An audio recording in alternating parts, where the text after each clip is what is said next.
Welcome, Senator Heinrich. Thanks for coming into the studio. Always great to be here. Thanks. So we're talking at the end of July. The big news this week was West Virginia Senator Joe Manchin finally stopped holding up an energy climate tax bill, the Inflation Reduction Act. If passed, what are some of the critical climate provisions in that bill? Well, if we can get this across the finish line, and we're not there yet, but it would be far and away the biggest thing ever done on climate. There are an enormous suite of tax incentives and other programs that could reduce the U.S.'s pollution output in terms of carbon dioxide by as much as 40% between now and 2030. We've just never moved the needle that much. And so there's tax credits for wind and solar. There's a whole suite of policies designed at bringing manufacturing for all those clean technologies, batteries, wind, solar, storage, back to the U.S. There are rebates to help individual families with their the cost of their energy burden and really getting them the best, most efficient technologies now at the same price as old-fashioned technology. And so then they can save on their bills month after month after month. So there's an enormous amount in this bill. Obviously, it's the result of a year's worth of negotiating and compromise, but a giant step forward for the climate. It's been interesting to watch this debate going on, and I know that Senator Schumer was negotiating. Do you have any sense of what finally swayed the West Virginia senator to supporting this? I think there was a moment there when things really seemed to come apart. And I'm not sure that the senator from West Virginia was quite ready for the scale of the backlash at that moment. And that's on policy grounds, but it's also just on the grounds that we were all trying to engage in this in good faith for well over a year.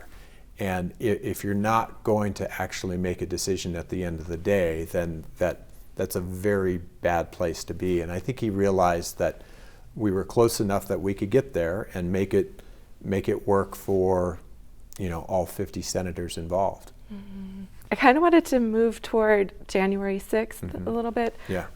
You lived through that historic insurrection. Yeah. And I'm curious, your thoughts looking back and with the hearings going on right now, how do we as a nation heal from something like that? I think what's happening right now, in terms of even much more so than the impeachment trial, the hearings that are happening right now have really forced people to take some responsibility for things that government officials did in those days running up to January 6th. There's a lot more transparency around this now than there was. I think that's an important part of how we come to grips with how this happened and how we try to answer the question of how we prevent it from happening in the future. I never in a million years thought I would see the things that I saw on January 6th. It is something I still think about every day. And, I knew, there are Capitol Police that I used to say hi to every other day aren't with us. So I hope this is a moment where we realize that democracy is not something that just continues with the inertia of time, but we have to invest in it and we have to reinvest in it. And I think we all took that democratic process for granted for too long until it was tested. And boy, it nearly broke, but it didn't. And now we're going to have to hold on to this and try to move forward in a way that we make sure that the next time around that elections are decided by voters.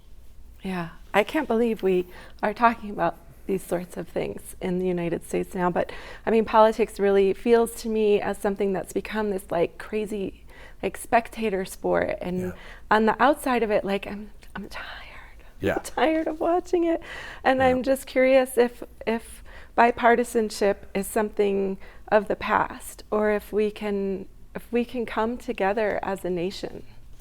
I think to some degree it will be decided by voters who have to make a decision as to whether they're just, which cultural team they're on is more important, or whether they want governance and the stability of democracy and the reality that we move forward through a process of compromise. We have a pretty good thing going in this country. I mean, we have, with all of our warts and all the challenges that we have had historically, we've had a very stable country that was always at the front edge, if you look around the globe, of extending rights and taking better care of people. And we've had this moment where that calls all of that into question. And I hope that it'll make all of us realize just how good we have it and how it's completely worth reinvesting in this process to make sure that we're passing on better opportunities to the next generation. Yeah, thank you, Senator. I appreciate it. Good to be with you.